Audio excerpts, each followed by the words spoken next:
Hello, this is Our Voices, and I'm Amina Aliyu, and I'm here with my co-hosts Ariana Tangishaka and Semina Shekoye. Hello, ladies. Hi, Amina. Hello, Amina. Let's talk about twins. Triplets and quadruplets. Semina, I know you have experience in that department. Well, not personally, but as you said, I have twins in my family. My uncle from my mother's side is a twin, and also my grandfather was a twin from my father's side. So I actually always thought that I might have twins. Because, you know, they say once you have a twin in your family, it's likely that you might have one too. So if it comes, I'll be so happy. I will take it as a blessing.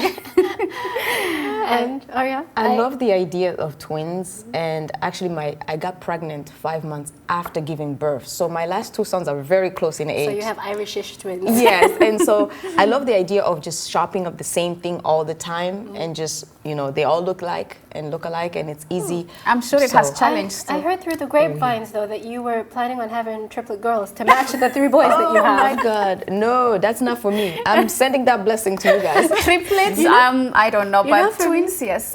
I've always thought maybe I'll just have IVF and have triplets, quadruplets, and then get it over with. Close chapter. But when I realized you need an entire nation to raise more than one child, I'm just like, I think maybe not. Yeah. Strikingly identical looks, strong psychological bonds, sometimes even speaking in unison. What makes multiple birth individuals special are often the very traits drawing attention from the society. Without an understanding of what happens during the fertilization process that leads to multiple births, some communities have accorded them special status across the continent. Throughout the history of the continent, twins, triplets, and multiple births have occupied a special status in families. According to a HAL Open Science publication by Jules Pizon, nearly half of the world's twins are born in Africa. However, while in some cultures multiple births are viewed as a blessing, others view them as a bad omen. On this week's episode, we will take a closer look at how some cultures across the African continent view multiple births today and how mothers cope with raising children of multiple births in the current global economic climate. Welcome to the conversation. Yeah, it's pretty interesting. Yes. It's pretty interesting when you look at it. In different cultures in Africa, they see it differently. You know, when I hear some stories where actually twins are killed, I'm really puzzled because in the East African region of the continent where I'm from, in Burundi and the areas of Rwanda, Congo, Tanzania, they're actually seen as a major blessing. I mean, for instance, take Burundi, when twins are born, there's a whole ceremony that is done before they're presented to the actual community. They spend 8 days indoors preparing that ceremony while they're helping those children. The mother side and the father side sends actual people who are going to help those children. They send food. They have that ceremony that's called Imigigwa Yukwarika, which means they're really meticulous about what they're doing for the twins, the food they bring and things like that. So it's honoring the twins. It's really honoring the twins, and then after 8 days, they bring them out to show them to the community. So I think it's really interesting how they view it differently. I think it's kind of similar in the Horn of Africa too. It's generally seen as a blessing, especially I know for sure in Ethiopia, having twins or triplets is seen as being fertile, you know, as being gifted by God. And actually we have songs that praise mothers of triplets and twins as, you know, encouraging them and wishing them to have more twins, especially if they're mothers of heroes. You wish them to have more triplets and twins so that they can produce more heroes for the community. Wow. You know, in Nigeria, we were always taught in school in social studies that the killing of twins was abolished by a missionary named Mary Slessor. She was there, I think, in the 1800s because some communities in Nigeria, particularly the one that Mary Slessor was involved in was the Calabar people. They believed that twins were an evil omen or that they were demons and they were just, you know, supernatural. But these days, especially with the Yorubas and in the Hausa community, you see that twins are treated so nicely, but mainly because we think twins have superpowers. So if you offend them, they'll stop your food from cooking, they'll make you sick. So they're treated so nicely and giving gifts. Right. But you are right in saying that, because even in some cultures that actually values them, there are some traditional ceremonies to fend off some evil spirit for some reason, as if they were evil to begin with. So I was surprised to learn about this happening in Nigeria because and then I did research and I saw something similar happens also in Madagascar. They believe that they bring violence to the parents, so they have to separate them from their biological parents. I heard it was because of a story of a queen who forgot one of her sons. Exactly. And then when they went back to get the other son, the military, the army got massacred. Exactly. So sad. Yeah. The birth of a child into a family is one often welcomed with mixed emotions, awe, gratitude, and the realization that a restful night may just be a thing of the past. Even more so when welcoming multiple babies at the same time. We now bring you Fatima Ahmed, our guest on today's show, joining us via Skype. She's the mother of triplets and will help us understand better the reality surrounding multiple births, pregnancy and delivery, as well as the exciting trials of raising all three children. Fatima, welcome to our voices, and we are so glad that you can join this discussion. And I have my first question for you is, what was your reaction like when you found out that you were having triplets, and especially how was the reaction of your husband and the rest of your close family members? Hi, okay, great to be here. First things first, I got pregnant right after marriage. I hadn't even done my honeymoon. So, the whole, it was overwhelming. I just thought, okay, I had fallen ill just a month after the wedding. Let me go for a test. And lo and behold, they were like, oh, we suggest you do a pregnancy test since you're newlywed. And I'm like, okay. And after the test, the doctors, there was a panic. They were like, oh, let's go for a scan. And next thing, everyone was panicking. I was like, what's the problem? Is there something wrong? And doctor was like, okay, no, I need to call the consultant. And afterwards, they were like, oh, you have triplets. Congratulations. I was numb. I couldn't remember the because it was shocking. I was like, well, I haven't even done my honeymoon, So yeah, it was exciting eventually, but the first reaction, I was confused. I didn't know what to make of it. So it sounds like it was a little bit traumatic. Sounds like it was a little bit traumatic to find out you're having three kids coming at the same time. But after that, there was also the feeling of, okay, I'm gonna have three children. Was there ever a trauma while you were carrying them in your womb? Constant trauma, probably, because I've had children, and when I'm pregnant, I feel like, oh my God, are they safe? Are they okay? Did you have that constant fear, like these three children inside of me, are they okay all the time? Yes. You would always constantly check for the kicks. You would constantly check. Initially, I had a lot of hospital stays because it was high risk, And then I had a small frame. Carrying the babies was a lot of work. Eventually, I had to get a stitch on my cervix. I was on progesterone. It was long. And there were a lot of scares. Then eventually I had the excessive fluid in the sac. So it was a lot, but eventually, and a lot of bed rest too. So basically throughout my pregnancy, I was on bed rest. My question for you, Fatima, is how did their father take it? Especially taking tuition into context. I guess the first thing he thought of was like, that's going to be a lot of money, It's, to be honest, it's financially draining having triplets, because at a point in time we were going like 6 cans of 800 grams in 1 week. Wow. So that's a lot. So yes, from the diapers, we had like cartons. You run through supplies. It was a lot. As they say, luckily I had a lot of support from family, friends. So yes, it got easier. It gets easier over time. That's very good. Well, I know men always think about the finance part of things. But thank you so much, Fatima, for being with us. But it's time for a break. When we return, we'll be back, and we'll be back with you for more advice and tips for expecting multiple birth mothers, what they should expect, and how to manage. Stay with us. We'll be right back.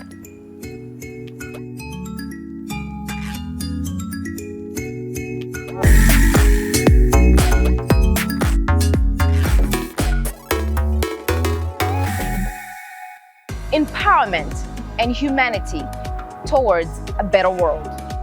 Facts and information from key players rather than spectators in politics, business, science, and technology. City, rural, educated, or underprivileged. We care and we listen to what matters to you. Your voices are our voices.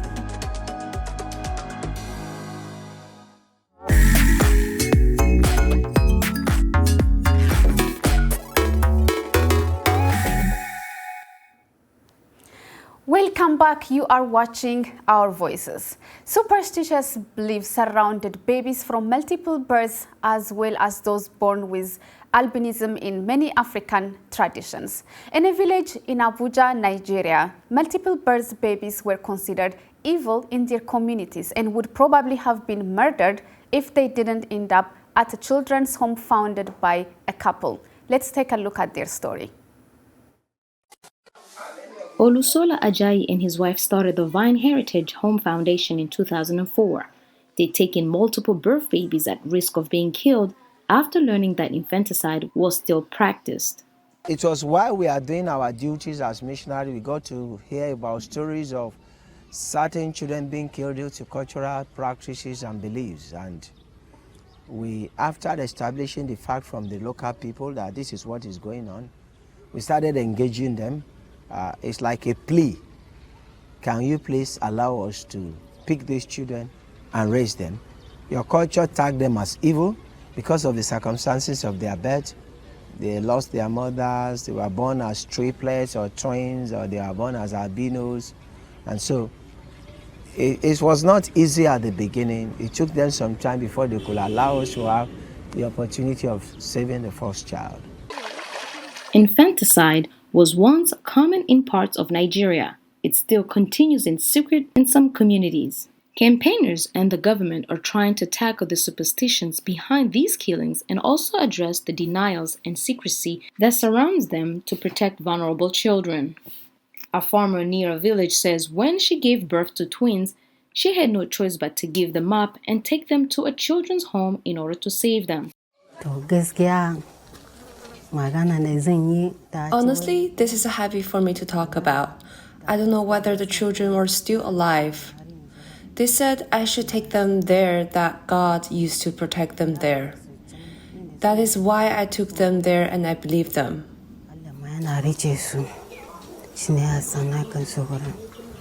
No one knows the true scale of infanticide in Nigeria. Other babies considered evil include those with physical and mental disabilities. Over 100 children aged between 1 week old and 14 years old now live at the home. Risk of being killed after learning that infanticide.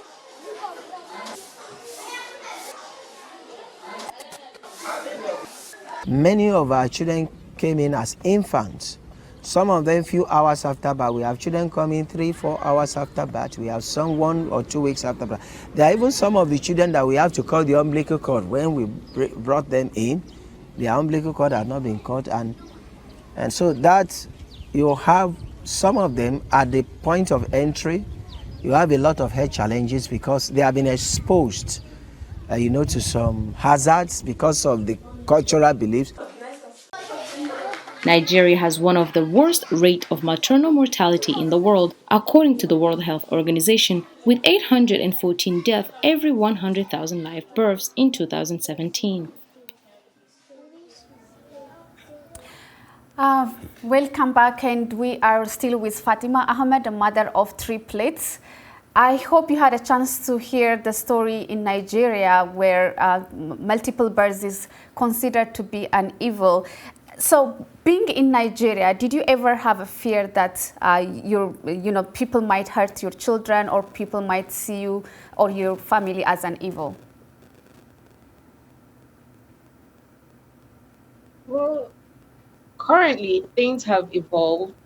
People are getting to understand that it's a blessing rather than a curse having triplets. So where I am, Abuja, it's quite developed and people are aware. So it was seen more like a blessing So yes, I didn't have any issues. Rather, when I go out, you get random strangers tapping your children, touching their heads. I tap into this. So at a point, I got uncomfortable because, having the little kids, every minute you get people tapping on them, saying, "I tap into this blessing." It was, I get to say, "Oh, thank you," but eventually it got to be uncomfortable. So I always I avoided going out with them. If not, I leave them at home. If it wasn't that important, I always let them be at home because Definitely. it was fascinating to people. I understand, but Yeah. it was a bit traumatic to them. Having random strangers trying to touch them, pick them up. So yes, it was. Yeah, that you do have to have that mama bear protective mode all the time. Now, after having three of them at the same time, do you plan to have more, or is the trauma of having 3 children at the same time just taken away from thinking about having more children? Honestly, it's traumatic. I honestly can't remember at this point what it is like having infants and babies because everything was like a blur. I can hear her. You try to enjoy the day as it comes, but for me, I think I'm done. So, I think I'm done because they're currently 10 years old. Yeah. So Fatima, what tips do you have for expectant mothers on how to cope with, say, breastfeeding and all of your children needing you at the same time? First things first, you can't do it all. To be honest, you have to be open to help and people. You need it emotionally, psychologically, physically. You need all the help you can get. It can never be overemphasized. You need an army to get through it. So for people expecting, enjoy the process. Take it as it comes. Don't be too hard on yourself. To be fair, you shouldn't. You shouldn't have expectations. Do you understand? And you have to prepare. You have to prepare because I was always online. I was very well informed on, complications that could arise, what to expect. So you have to do your research and be aware of what to expect. But aside that, it's a lovely journey when you sit back and look at your kids. Yeah. Mm-hmm. Definitely. Thank you so much, Fatima, for coming on. Thank you so much for your time. Thank you for having me. But now it's time for another break. When we return, we'll be coming back to you on more advice and tips for expectant mothers with multiple births.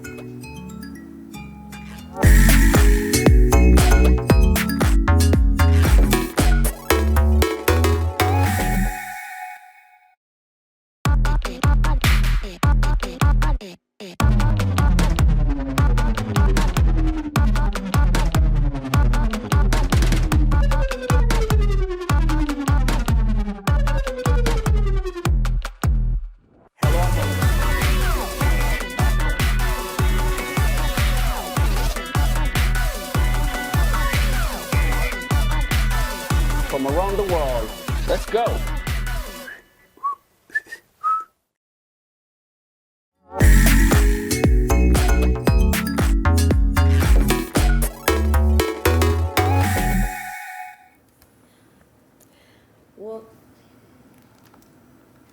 Welcome back. You're watching Our Voices. We are discussing multiple births and the perception in African communities and the unique challenges mothers of multiple births face with having and raising their children.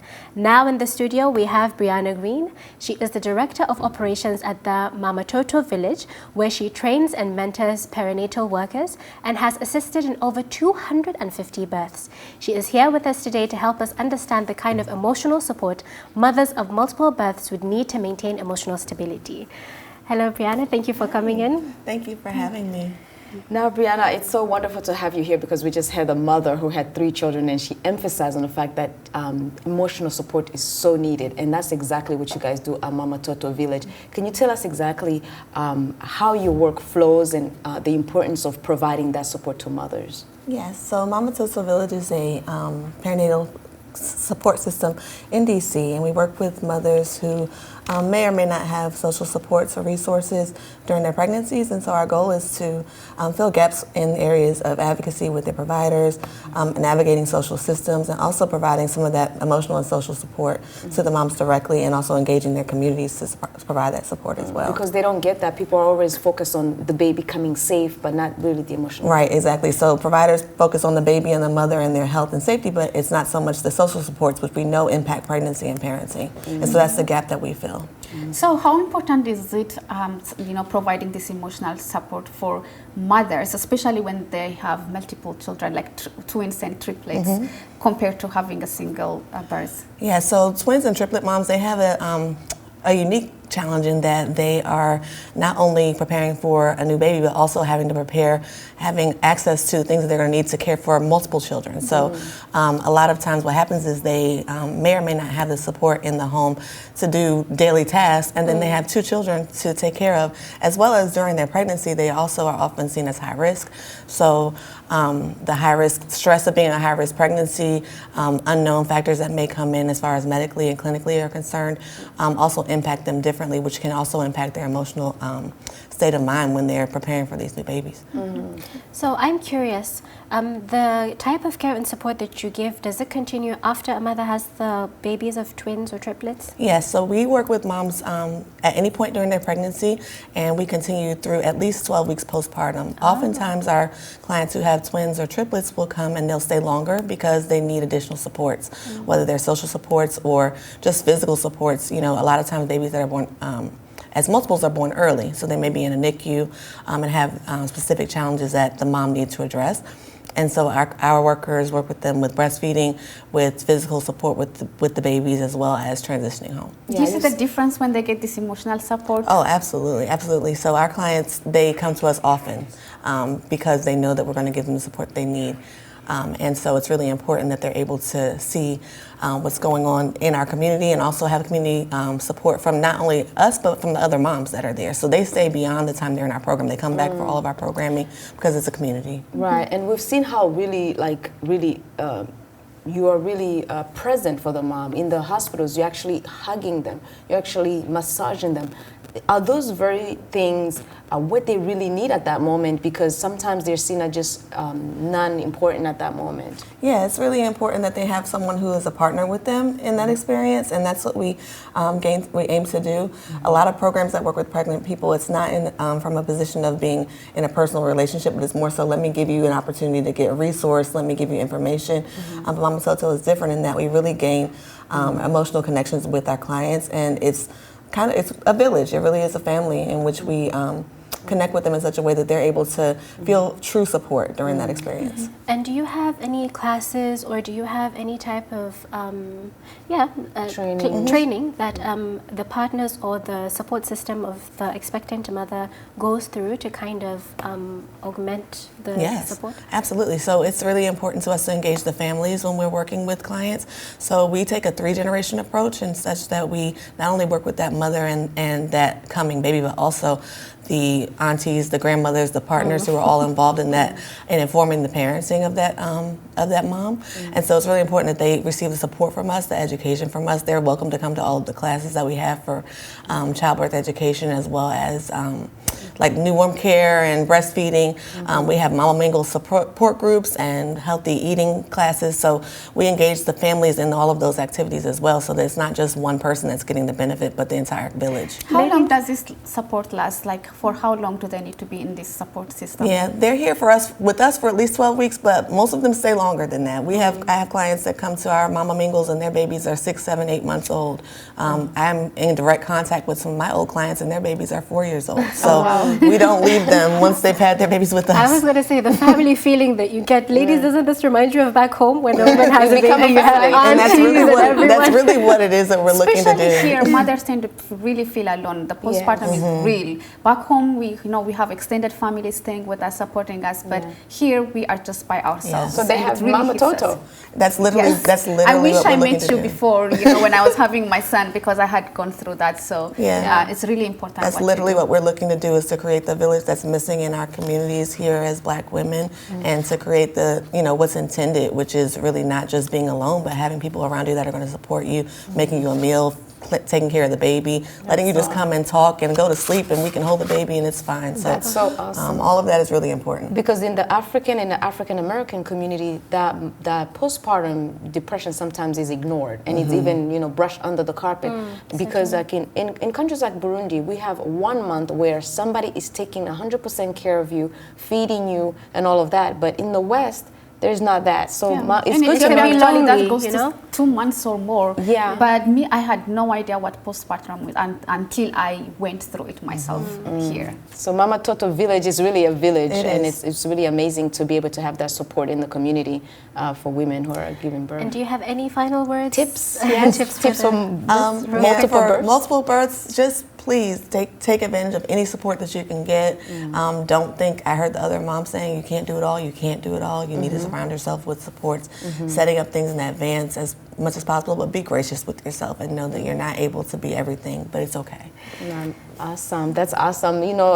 Because that advice, sometimes, mothers, they hear it, but they need to keep hearing it. They need to keep hearing it because we think we're super women. We think we're superpowers, but we need to be able to know that we're vulnerable and that we can ask for help, we can ask for help when it's necessary, and it's okay. Absolutely. We don't have to be a superwoman all the time. Yeah, and also it's important that the support you give for the family members, husbands especially, they need to be able to be there. Exactly. Yeah. We forget about them, but they also need some type of mental prep. Right, do you help men too? Oh, we absolutely. We engage the fathers a lot and make sure that our goal is to support the parents as a whole. So it's not my baby, so I'm here to make sure that the father is able to also give the support they need in whatever way they're able to do it, and empower them to do that in a way that is comfortable for them and is going to be supportive of the mom. That is awesome. It's really amazing, and we hope that mothers will take, especially here in the Washington, D.C. area, they will take advantage of that. But even on the continent, any support that's there to take it and run with it. And embrace also family. the creating awareness, knowing that these are the things you might go through, Resources and preparing available. ahead of time, knowing what to expect when you get there is really important. So putting the information out there and educating women is very important. So women, tap into the resources of family. It really does take a village to raise a child. It does. Yeah, a village for sure. So that's our show for this week. Special thanks to Fatima Ahmed and our guest here, Miss Brianna, for joining us today. On behalf of my All Voices colleagues and everyone here at the Voice of America, I'm Amina Aliou. Thank you for joining us.